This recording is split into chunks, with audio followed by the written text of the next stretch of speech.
Yes, a very good evening to all of you. Is it good afternoon or is it good evening, Ritu ma'am? How would you say it?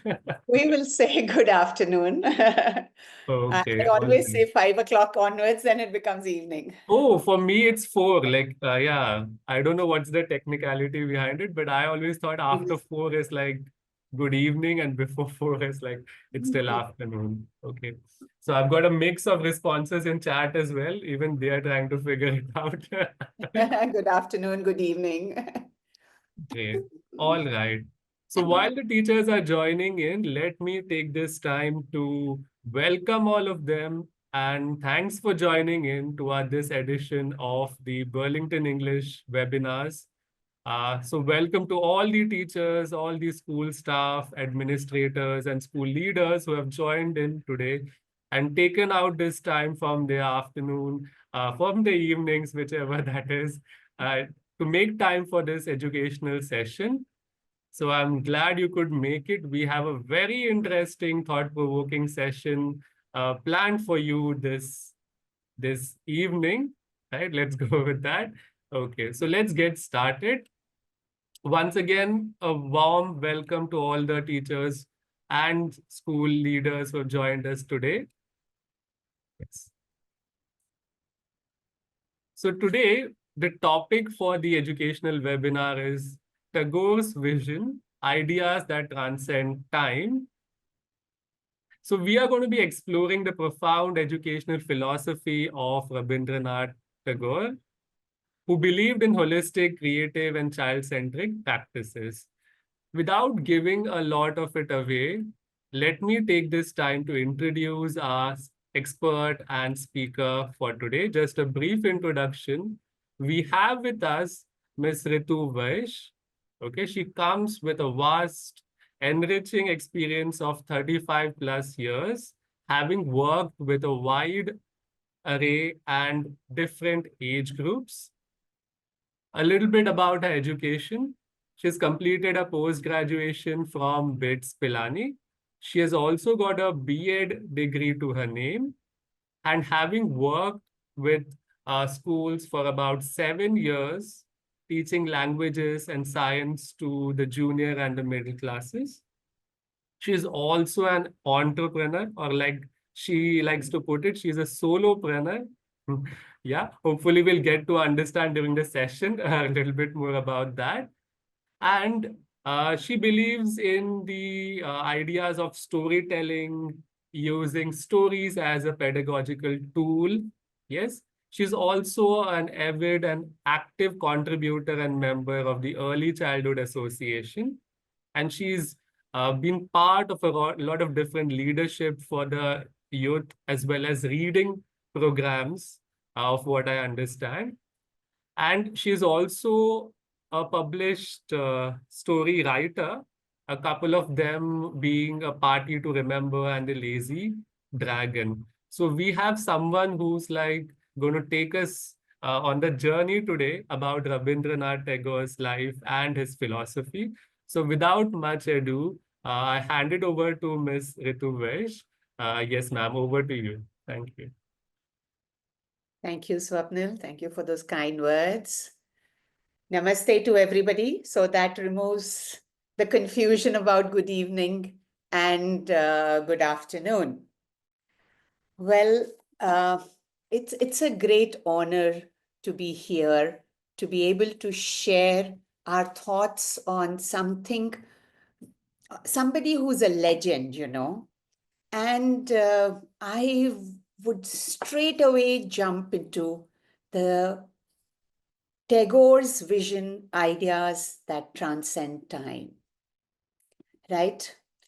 So, friends, I met, long before I read about Rabindranath's essays, about his poems, or even admired his education philosophy. I met Tagore in a different way, and that was on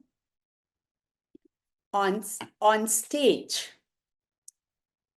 In fact, I had the great joy of enacting one of his most touching stories.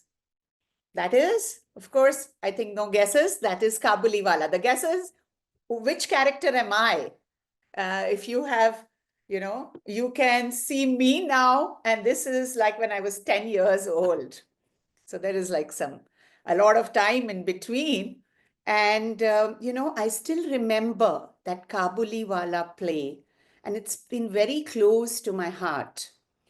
The beautiful emotions, the simplicity of the relationship between Kabuliwala and the little girl, Minnie. So today, as we revisit his legacy, we're not merely reflecting on him as a historical figure. We are connecting with someone who continues to teach us about holistic education. His philosophies transcend time. So let's celebrate the polymath Tagore was.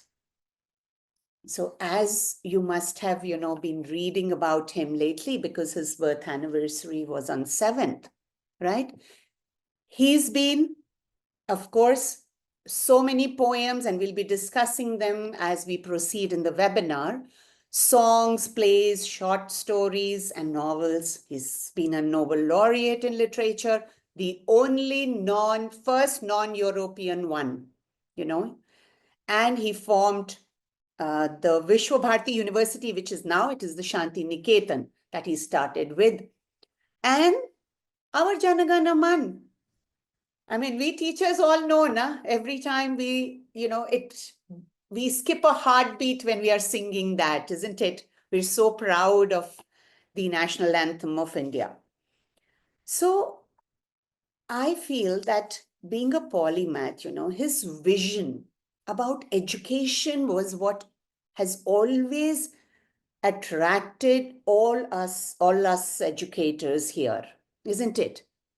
So his philosophies, we will just probably go quickly over the philosophies just to reiterate them, and then see how we can use them in our classrooms.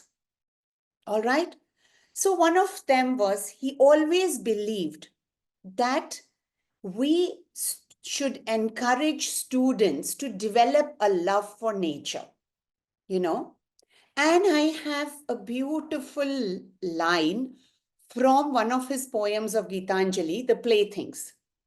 The child who's decked with prince's robes and who has jeweled chains round his neck loses all pleasure in his play. His dress hampers him at every step.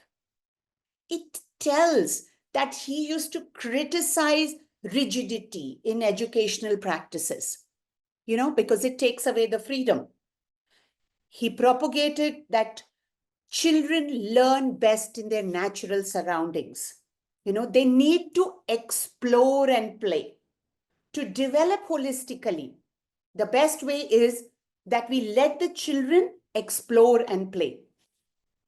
Another of his is, the philosophy is learning through joy and freedom.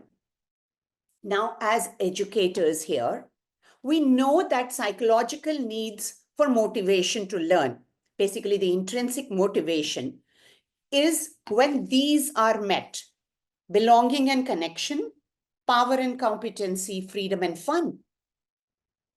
And he, in the 18th and the 19th century, knew that very clearly. He has written in his short play, Bring iron chains and shut the bird in a cage. He must not fly in the sky anymore. We must teach him properly. It's a very powerful critique of rote learning, that in this play, it's about the bird who's being shut in the cage with a large number of books. You have to teach him, and the bird dies, right? So Tagore warns us educators that we should not have mechanical rote learning, and because that's without joy. If joy is not there, there can be no motivation, which is intrinsic. There can be extrinsic motivation, but intrinsic motivation is what leads to real education and real learning. Another is the importance of art and creativity. You all must have heard about Shanti Niketan. Their art, art in the form of music, dance, painting, it is encouraged. All right. So in one of the essays, so I'm just telling that the wide range of his literary work, the poems, the plays, the essays, the stories. So this is from one of his essays. It says, in Shanti Niketan, we tried to make our education a part of life. We brought the school into the heart of nature, where our students could grow, right, with joy and freedom. Isn't that beautiful? He emphasized that how in his school and how we should also encourage, of course, taking the classroom outside and encourage the arts, the play, and, so that the children become more and more creative. Unless children are creative, the holistic development does not take place. And of course, we all know about the famous poem from Gitanjali, where the mind is without fear and the head is held high, where knowledge is free, where the world has not been broken up into fragments by narrow domestic walls, where words come out from the depth of truth, where tireless striving stretches its arms towards perfection. He dreamed of a world which was free, where people wouldn't be afraid to think freely, to speak freely their minds, and learn without barriers. If we have barriers that you are bound by certain things, then the holistic development does not take place. He emphasizes that fear is something that hinders our learning, that hinders the learning.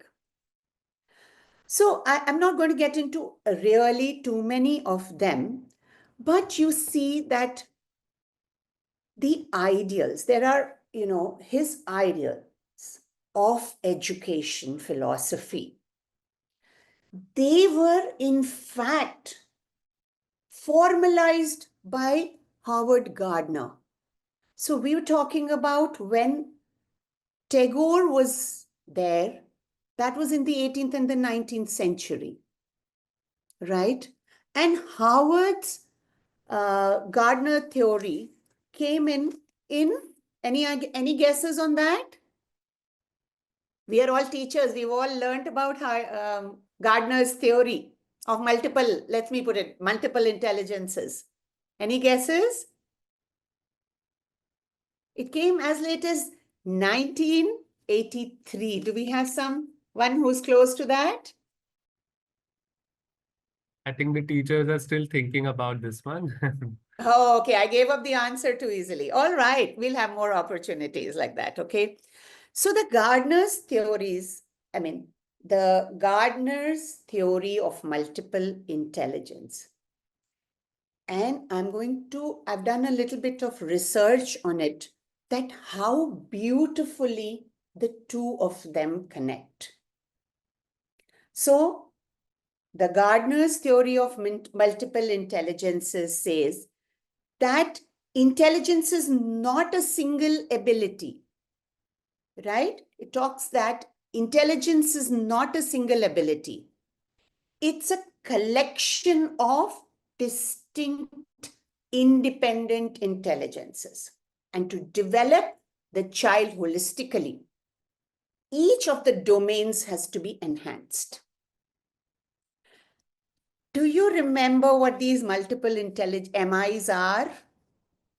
Can we have the chat open for them, please, Swapnil? Yeah, yes. So they are putting in some of their responses. So teachers have mentioned intrapersonal, interpersonal, Those are some of the responses, yeah, that the teachers have put down. Spatial is linguist, Awesome.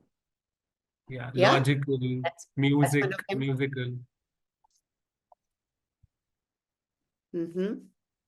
Yeah, yeah, very good.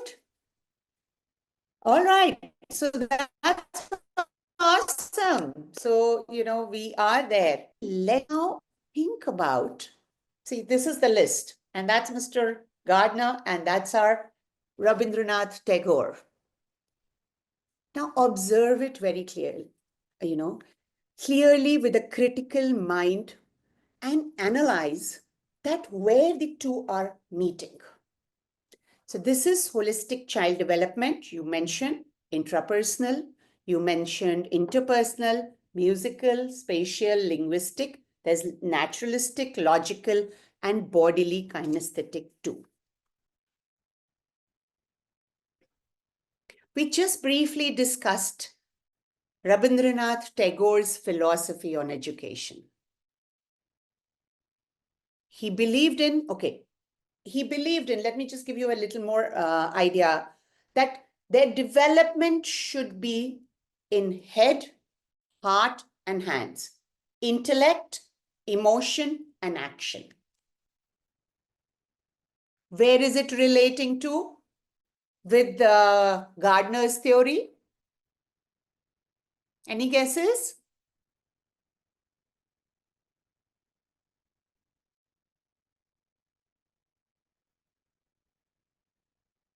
So intellect, emotion, and action. All right, it's about? Some of the responses are like bodily, kinesthetic. Okay. So actually, that is also there when we have bodily kinesthetic. It's about the first one and the last one here. The intrapersonal and the interpersonal. Because this is what the intelligence is about, emotional and social skills. The intrapersonal and the interpersonal are about, social skills and the emotional skills. And these need to be developed even according to Tagore, so that there is a holistic development of child. Then there's another one, naturalistic, which was the first one I talked about. All right, which was the first one we talked about.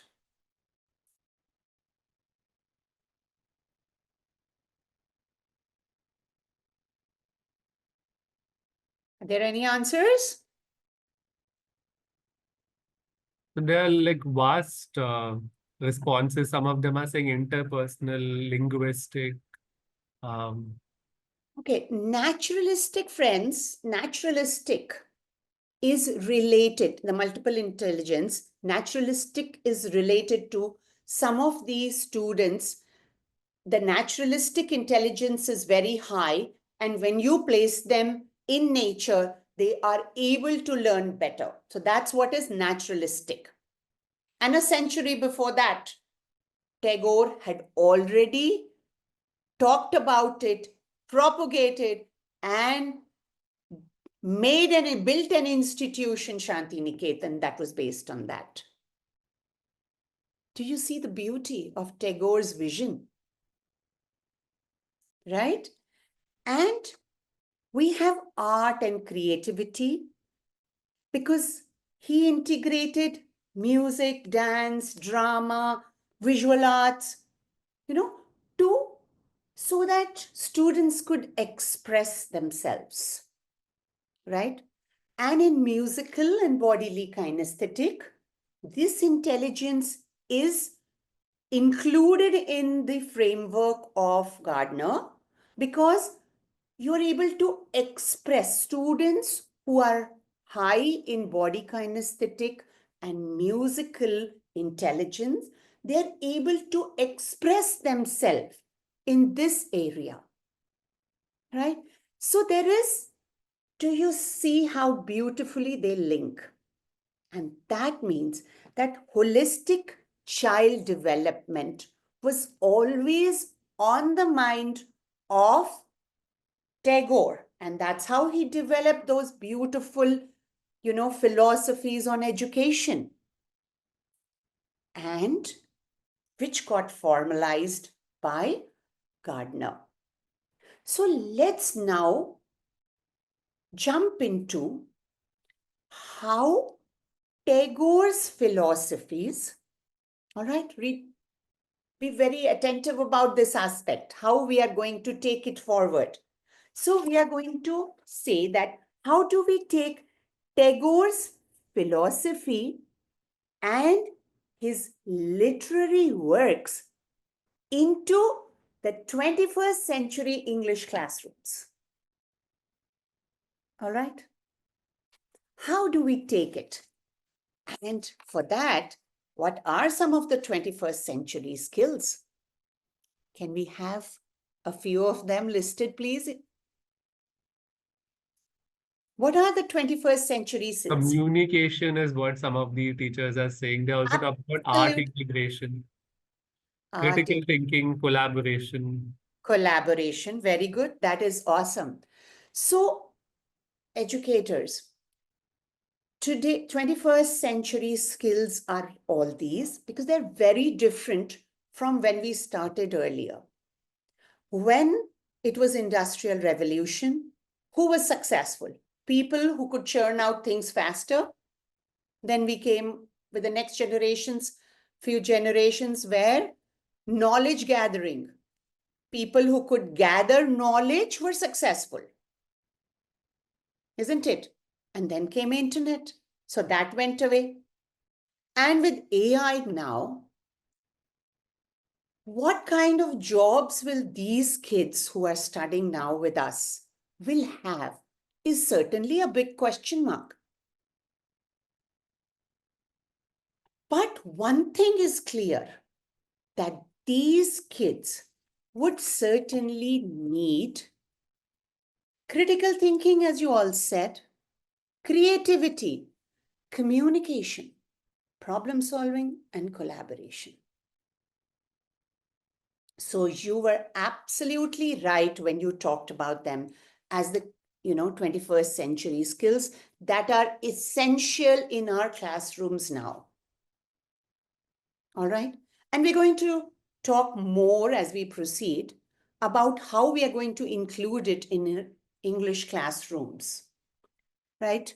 So, communication. Let me just discuss a little bit on that.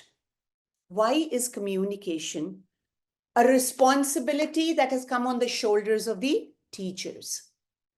With coming of the nuclear families, with, the caretakers, they are very busy in their own careers. Children, and not to forget, the screen time, the social media, all that has taken away the communication that used to take place at home, as a family. Dinner times, lunch times, walks, all these were a part of building up the communication. And that's how children learned a lot to express themselves, to express their views. Unfortunately, our students, it is very difficult for them to communicate. And so communication has become much more than earlier time a responsibility of us teachers. Creativity needs to be there because probably the 21st century workforce, like who will be successful? Probably somebody who is solving the problem of garbage and making something creative out of it, or giving creative solutions to the problem of garbage, or giving us creative solution to the problem of sustainability. Isn't it? So these, along with collaboration. You know, when we discuss about software jobs and etc., with all the AI platforms that have come up, you don't need to write programs. You don't need to write codes anymore. So that is solved.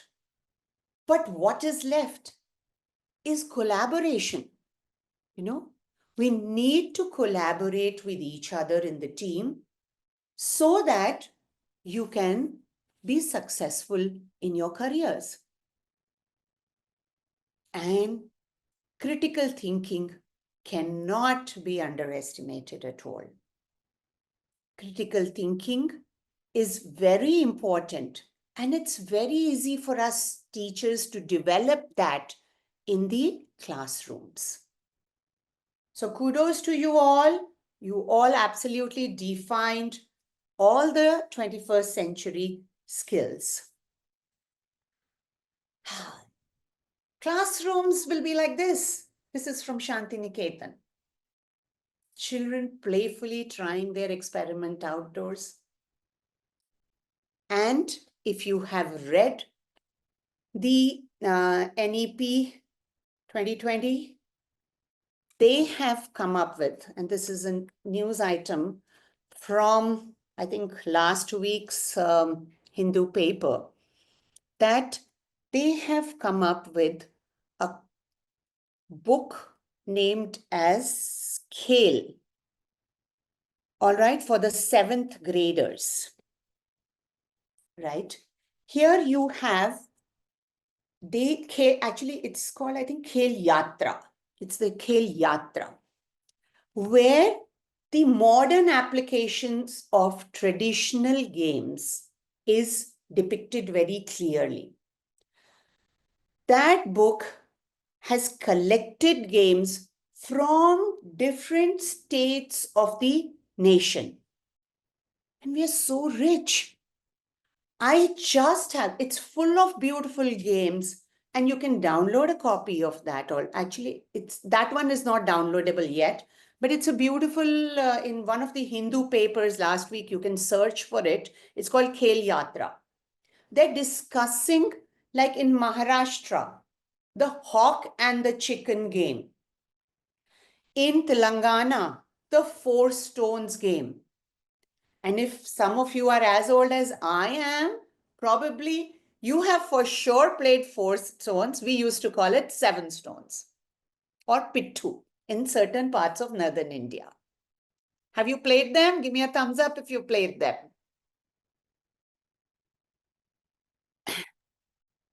Yes, there are some responses, a lot of them. They seem to have played it. It's known as Lagori in Maharashtra. Okay. All right. That is nice. So different names for the same beautiful game. And tell me, teachers, let's just talk about the 4 stones or whatever you're calling it in Maharashtra. What is it? Why is the NEP telling us to adopt that in our schools? These kinds of games. What is it? Why are they so important?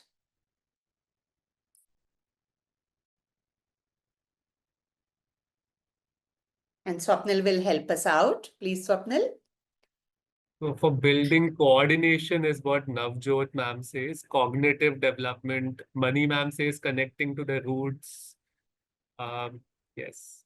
Physical activity, collaboration, coordination, interpersonal skills, maintaining balance in life, teamwork, Beautiful. hands-on experience. Yeah. Yeah. So, in fact, the reason why they're talking about these games is all of these because it improves the agility. Children are being raised in apartment complexes and small, where they get playtime, which is very limited. All right. So, in fact, in one of the schools, there was a little bit of research that went in that the schools, they had a competition between one of the government schools in the neighborhood, which this particular school supports also, and their own children. And it was a competition on races, hurdle race, three-legged race, etc. And unfortunately, the winners were all from the government schools because they play these kinds. So their agility is much more. Their critical thinking is also enhanced when we play these kinds of games. How do you make these stones stable? If somebody puts a smaller stone below and somebody comes and puts two bigger stones on top, it won't be stable, right? So what are we doing? Improving their critical thinking, teaching them physics concepts, of course, right? But it gets taught automatically. It's teamwork. So agility as well as their, thinking skills are developed. Their collaboration, the teamwork we have, they're collaborating, they're solving their problems. As teams, they're not able to work. In today's world, when we have nuclear families and there is single child or maximum 2 children in the household, collaboration has taken a backseat. Right? Do you agree? Collaboration is something which is taken a backseat. And these kinds of games really help in collaboration. The other game was from Maharashtra, which I picked up. It's hawk and the chicken. There is this hawk and there is the mother chicken who is saving the chicks. All right, it's a very fun game and everybody enjoys. So there is joy, there is agility, there is strategy, collaboration. Aren't we developing the 21st century skills then through all these games? Right? Then there is another one, which is a downloadable book called Kaushal Both. Okay? I think every educator should read it. It's about how multidisciplinary approach is used in the classrooms, which have moved to the gardens. All right. It's specifically one of the lessons is about, farming, teaching them, farming. So you are learning about the tools that can be used.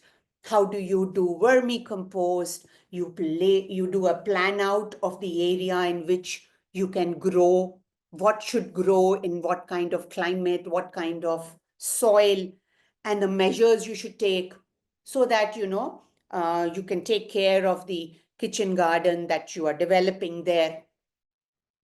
It should not be, and the harvest that you get, right? Probably selling it back to the school canteen, right? Now, it should, what they are talking, what the NEP says is, these should be integrated into the curriculum, right? They should all be integrated into the curriculum and not just an eyewash. We have garden, but the students have to do it. Students should know the difference between different kinds of tools that are used in the gardening. Students should know the sowing techniques of the seeds or the saplings. Students should know how to lay out which should be under the shade, which kind of plants should be under the shade and not the shade, right? So this is also a very nice where critical thinking is developed and relating it back to Tagore's today. He brought the classroom to the nature. So 21st century skills, English. Let's go to English now. Something that's close to everybody's heart. And in the classrooms, you can adopt these things in other subjects too. So we have, the modern ways in which we can make, let's have like a, wave of new ways to tell, teach English, I feel. We can have podcast or voice notes projects, right? The podcasts and all, they will help us, with fluency of a foreign language, right? They will learn to interview people, and they will have, prepare their proper material for it, collaborating with the others. Role plays and skits, we all do it in our schools. And all of these, we can use Tagore's literary works. They are so beautiful that each thing can be done, and child will be reading some things which is, very rich in its content. You have vocabulary building games, simple games from word scavenger word scavenger hunt that can be played outside. There can be word ladders, which is so involving. When I do that in my classrooms, it takes full energy to come, say, from cold, a word like cold, to a word like, warm. I think most of you would be doing these kinds of activities. So every time from cold, from the base word, you change only one letter and you do iterations and lead it to the final word that was given, that is warm. So that's called a word ladder. Pictionary, hot seat, trading cards was something which, I have tried it in my classroom, and it's the most effective way to teach vocabulary. You have seen young kids having trading cards.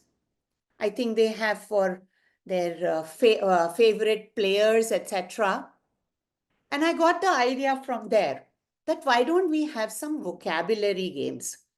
So from a lesson, I take up, say, 12 of them in varies range of difficulty, right from 1 star to 5 star, and put it on the stars.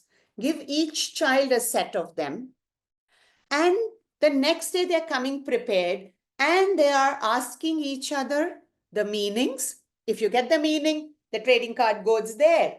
If they do a sentence, it goes to the next child, like that. And you keep trading cards, and let's see who becomes the winner. And it's such a competitive one, and they are very eager to learn the words. So give them new ways to learn vocabulary instead of rote. Rote is very much against the 21st century skills. There can be debates and discussions, creative writing with a twist. What can be the ending of the story? Change the ending. How about writing some, communication that's between them, etc. Readers, theater, pair share and discuss, and digital or comic strips. So much fun. It includes, art and a lot of creative thinking and writing skills, of course. Ooh, look, I have a few of Tagore's literary work listed out here. And they are all very close to my heart. The post office, the Dagghar, it should be Chitra, I'm sorry about that. Okay. The waterfall, where the mind is without fear, the champa flower, clouds and waves, Kabuliwala, postmaster, homecoming. I'll take up 2 poems, which can be used for primary and middle alike. And we'll try to develop certain ideas that will help our students not learn English by rote, but improve our thinking skills and develop holistically. It's a beautiful, simple poem. The words are also very easy for our children to, understand. Otherwise, you have to adapt to his, poems, etc. But these are very simple poems, Clouds and Waves. Clouds is, it's just a part of the whole poem. Here a child is invited by the clouds in the sky and waves in the sea. Okay, they offer magical adventure that says you come upon, and we will play with the silver moon, the golden dawn, etc. Right? But the child politely refuses because he loves his mother, and because of that he says that I will play imagination games, pretend games, and that's what he does in this poem. So this poem and the next one, which is about champa flower, it's a child imagines that he's a champa flower and he dreams of hiding in his mother's room as she's going about the day-to-day activities. Sometimes he imagines that he's in her hair, sometimes he falls on the book. So it's all about the love for the mother. So I'm comparing the two. Comparison is higher order thinking skills. Doing a lesson on its own has its own advantages, certainly has to be done. But when another one gets done, we need to have more ideas. So I always like to compare two things. Simple. We always make them draw lines, etc. But how about they understand the theme? Understanding is so crucial. Fill in the blanks. And then the creative questions start. Why do you think the child in clouds and waves says, I would rather stay with you? The children have to connect. The answer is not given in the poem, right? So they have to come up with the answer. Whereas in the next one, how does the child show love in the champa flower?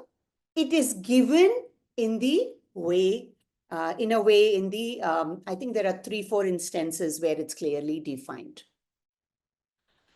Then imagine you could turn into something different, taking, from champa flower or being a cloud or being a sun or whatever bird, what would you like to become and why?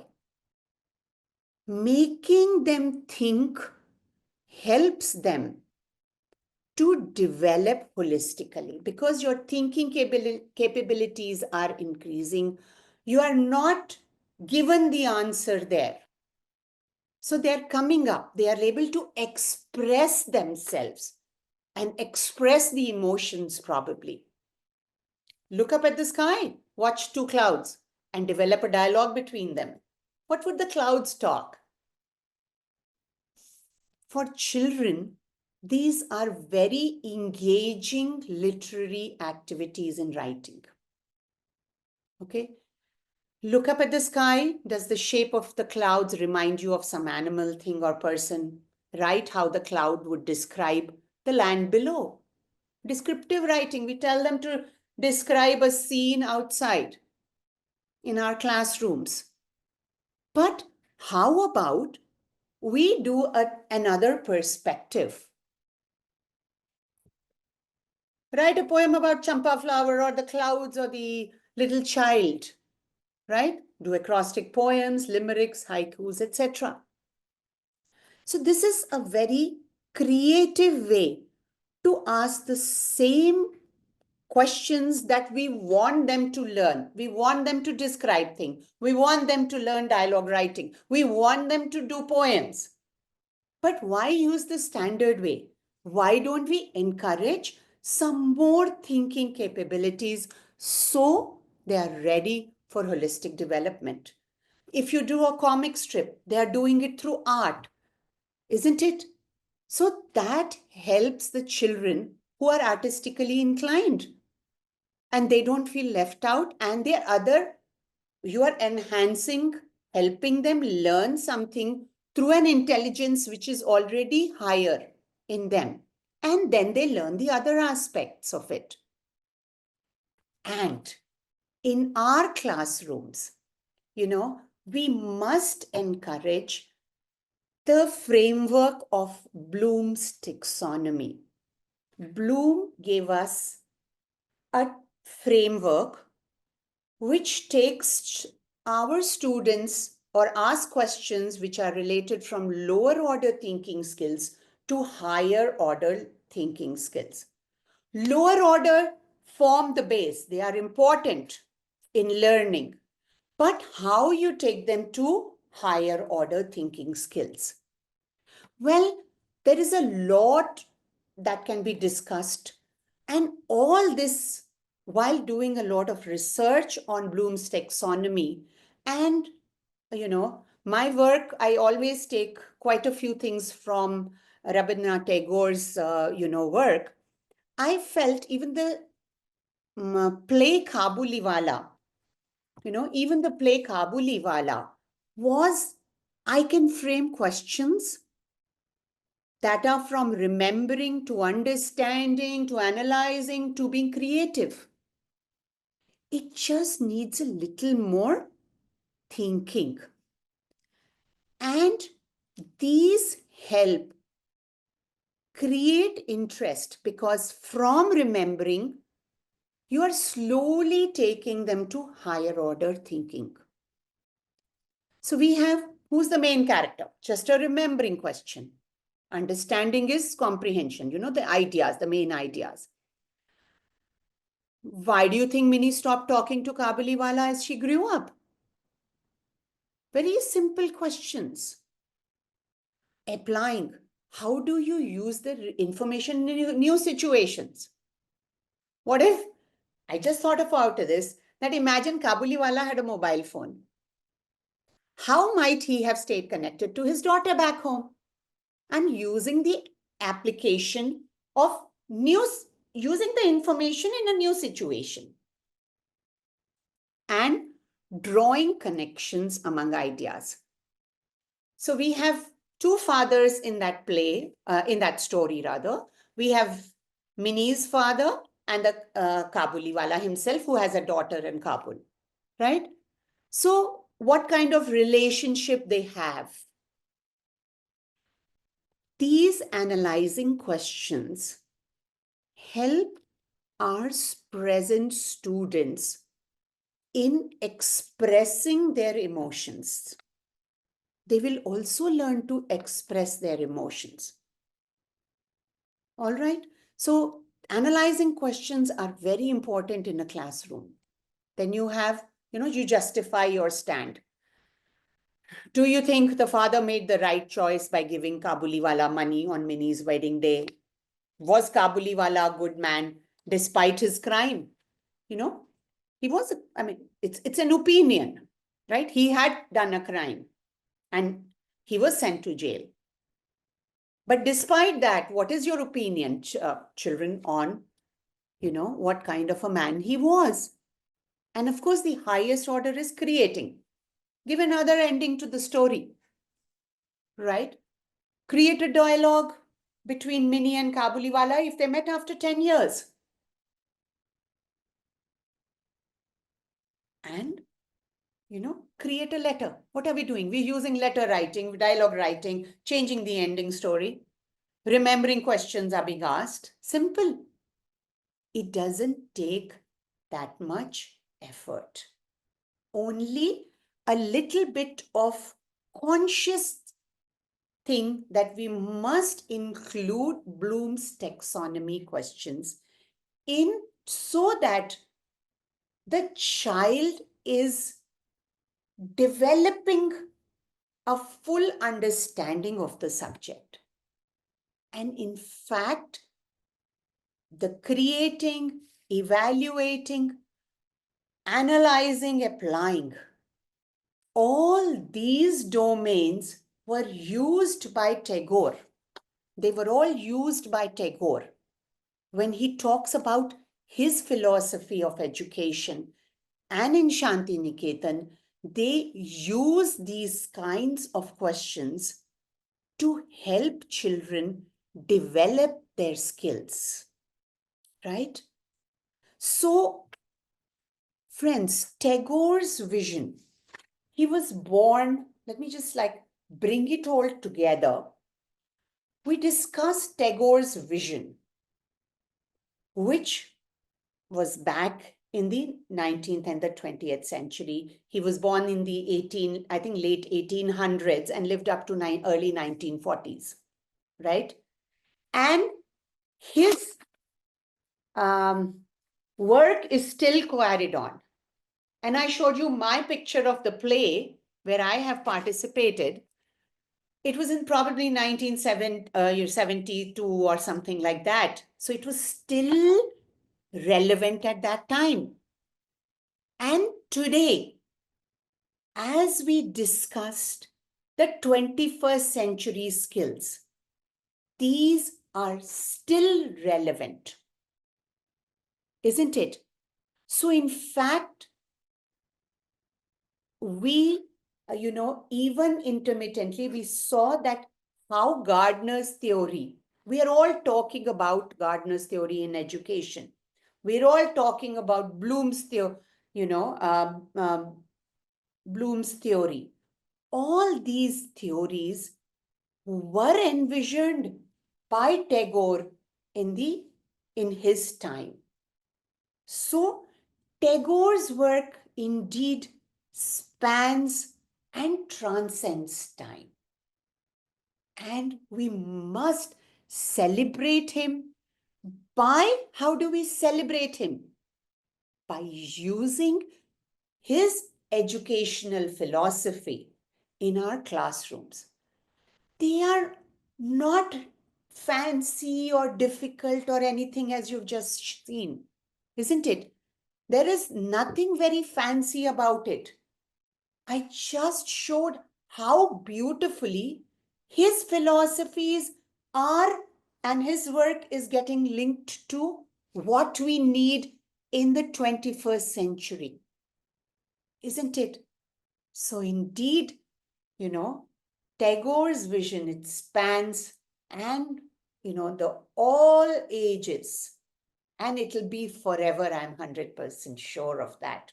So salute to this legendary person, a polymath we call Rabindranath Tagore lovingly, though his actual name is Rabindranath Tagore. With an accent of the Bengali, I don't have that accent. So, educator friends here, do you feel empowered a little bit? Of course, you can go back in an hour's discussion. We cannot have everything. But do you feel that you can take this vision into your classroom? And with that, probably we can, keep the session open, Swapnil, for question answers, please. Yes, yes. Certainly, there's a lot of sharing that has happened in the chat. I think all the teachers could have benefited. A lot of peer sharing has happened, so that's very nice. What we would request is for the teachers to use the Q&A option of the webinar. If they have any questions, they would like Ritu ma'am to answer. I do see one question here in the chat itself by Rajni ma'am. She is asking how to motivate students who do not want to participate in activities. So we have to understand that, if I can take you to that slide 1 minute. In our classroom, you will motivate the child by saying, I'll give you, very good, you'll get good marks if it's a senior child, isn't it? But what we need is intrinsic motivation. 1 minute. Intrinsic motivation is what is needed. You need to have, I'm sorry, I was trying to highlight it. If on the left-hand side, you see the psychological needs for motivation to learn, we have belonging and connection. Actually, I dealt only with freedom and fun because that, absolutely aligned with the parrots training here, So belonging and connection, unless a child feels he belongs to the class and is connected. So you must ask that child, because the child is not participating. He probably is not able to answer the questions you are asking. But there will be some question that he answers. And you as a teacher can identify that very easily. You make sure that you ask that child the question for which he knows the answer. Right? He feels connected to you and a sense of belongingness develops, which is one of the psychological needs for intrinsic motivation. Power and competency is not a big thing. You give, okay, you don't want to, the child usually say, I don't want to write on whatever, say a day at a park. All right, what do you want to write on? Do you want to write a day you went camping? Give them option, give that specifically that child if he's not participating. And in fact, I would recommend giving them choice all the time. Our work, supposing we are doing descriptive writing or a dialogue writing, it can be, why do we need to force our children to write what we have thought? We have thought about a little girl and the father or the grandmother. We thought like that in our lesson plan. But to give power to our students in the classroom, can we not let them have the power and the freedom? And with that, they will feel belonged and they will be able to participate. For us in English, whether they write about a conversation between two clouds or a mother and a father or anybody else, doesn't matter. If it's descriptive writing, if it's about a mountain trail, a camping trip, or a trip to the zoo, it doesn't matter to us. We're just teaching descriptive writing through sense organs. We're doing the same thing, isn't it? So please, see, we are for these average, I don't want to categorize them, but there is a cream in our classrooms, which is self-learners. Every class has that. And we must have also experienced, I was never a self-learner. I had to train myself, etc.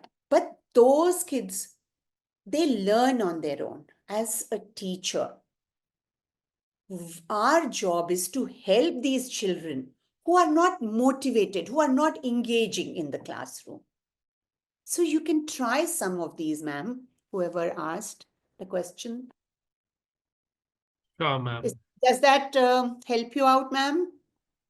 Yes, thank you for that response, Ritu ma'am. There are quite a few questions over here. We will just try to briefly touch them. Is that okay? Absolutely. Yeah. So I'll just share some of these questions. Yes. Right. And the teachers can also share their suggestions in the chat. Do feel free. So one question by Sir Arun Agarwal is, in what ways can Tagore's vision of holistic and value-based education be practically integrated into today's standardized exam-driven education systems? Yeah. So the standardized, I know standardized, you are always worried about, that this is the way.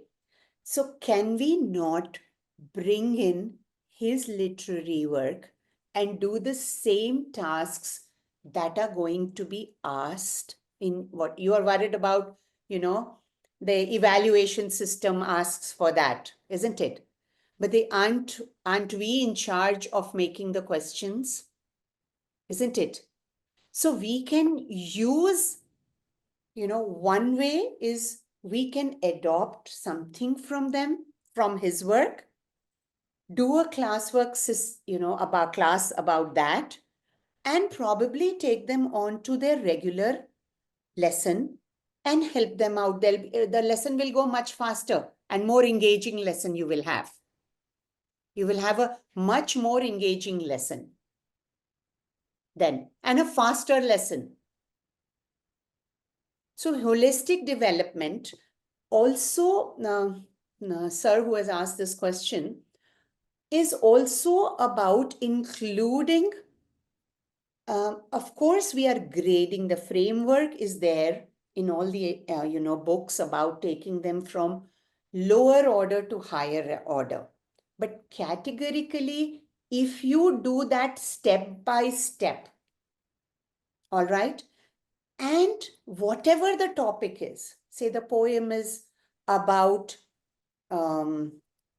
just give me an example of a poem. Like I was just thinking about the flowers or the fountains or something like that. I'm not able to recall anything from the book as yet. Can you, then I can support you better. So if it's about something which is from nature, we can take them to the garden in the school or plan ahead, and that chapter can come in when your school takes, I think, for field trips, etc. So they can all be identified, field trips can be identified, thinking about how can I take my classroom to that place? Isn't it, sir? Thank you for that detailed response, Ritu ma'am. There are a bit of questions here still there, but for all the teachers, we have at the end of the session. So for them, thank you for joining in today. Uh, it was great for you to share your responses. Stay tuned with us as well. Great. So regarding the certificates, if you've attended the session, you would receive the digital certificate on your registered email ID. And you can also follow us on YouTube to get a recorded version of this webinar so that you can use it in your schools. Um, Ritu ma'am, there are a couple of questions. Would you like to take them right now, Absolutely, yeah. No. if the teachers would like to I'll be stay more back, than we'll very briefly try to touch some of these questions. But for all of those leaving, thank you so much for being with us for this session, and hope to see you next time as well. Right. And thank also you much. thank you I'm to right Ritu here. ma'am for engaging us so beautifully today. Yeah, to steering us away from rigidity and helping make the students the center, helping them explore and play-based learning. Right. Thank you, Ritu ma'am. So I'll just quickly take some of these questions that we have over here. So Ina ma'am says that all the students are not of the same level. So how can we influence them to study? Yeah. So exactly, this is where the multiple intelligence plays an important role. Our lesson plans should accommodate all kinds of learners so that every child is able to learn. Now, talking about the levels, yes, certain children can learn at a much faster rate. Some take a little time. But when you have hands-on activities and you are using Bloom's framework, Bloom's taxonomy, the framework there, you take every child from the lower order. So the foundation is strong. There are the children who will straight away be able to jump to higher orders. But if we start from the foundation for all our children and then slowly come up, then all children will be able to learn. Does that answer your question, ma'am? Thank you, ma'am. Are there a couple of questions on how there are different levels of students in the classroom? So how to satisfy maybe some of the, like students who are good at, they are like real quick learners. So how do we encourage them more? So encouraging them more is when we discuss thinking questions, more and more of analytical and the creative questions we give them. They will spend a lot more time and they will be able to enhance their skills. This framework, that's why I always want to match the two here. And now, of course, we are matching it to even Tagore's philosophy. Multiple intelligence in our classrooms, if we go hand in hand, multiple intelligence lesson plans should have that, as well as the framework of Bloom's taxonomy. And another key thing that I wish, it didn't click to me. Bloom's taxonomy sounds difficult to teachers when they are framing questions. But on the internet, there are verbs that are attached to each of the levels. Like if it is remembering, what are some of the verbs? So we need those verbs to make our questions, no? And they are given. So keep that handy besides you when you are developing your lesson plans. It will come in very handy. And you'll be able to help out from the child who's not engaged, because you're going to help him through whichever. See, every child will have one or the other of the multiple MIs, right? And when the lesson is covering all of them, I'm sure that child will learn. And the different levels, we can use Bloom's taxonomy. Please, go to internet and look for these verbs that are attached to Bloom's taxonomy. And they make our teachers' role very easy. We can quickly make the questions. And it'll help our students at all levels. Great. Thank you, ma'am. So, we'll take maybe just a few more, just one or two more, right? So I really like the idea about the trading cards for vocabulary. I think that's a very interesting idea. So Aarti, ma'am, here would like to know how can we further improve students' vocabulary? Okay. So this card, the trading cards, is very effective. And I have proof of it now because I recently did that in one of my summer camps. So the next addition to this trading cards, what do we need in vocabulary? They have learned the meaning. They have learned the part of speech, isn't it? Then we have made the sentences. Now you go to the next level. How about synonyms and antonyms? Right? So they keep getting enhanced like that. So synonyms and antonyms can be done with it very easily. Right? All right. Great. Thank you, ma'am. I think last two questions we'll take. One is you spoke about, building connection and belonging. So how can we do it for the younger kids? Rajeshwari ma'am is asking this for grade one students, like how can we build connection and belonging? So connection and belonging happens when we as a teacher, we are honest about connecting with each and every child. All right? When we are doing some, say, one class, grade one, you'll be doing rhymes, you'll be telling stories, etc. also, right? In grade two, in grade one, towards the end also, they're reading, right? So we have to encourage them to read. We have to encourage them to sing. Actually, the smart boards and all this technology has taken away the beauty of teaching our children the rhymes. We put the rhymes on these, PS, whatever, you have in your schools. But when you want to engage with a child, please try it in the next academic, when the schools reopen. Try this. Don't play the songs.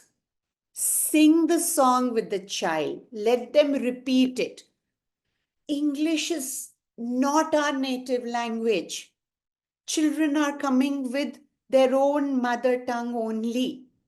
So we have to tell them very slowly and clearly. Then they feel belonged. Give a tap on their back. Pet their head, you're doing a good job. Encourage them. Hold hand and pick up the child to stand next to you and do the actions with them.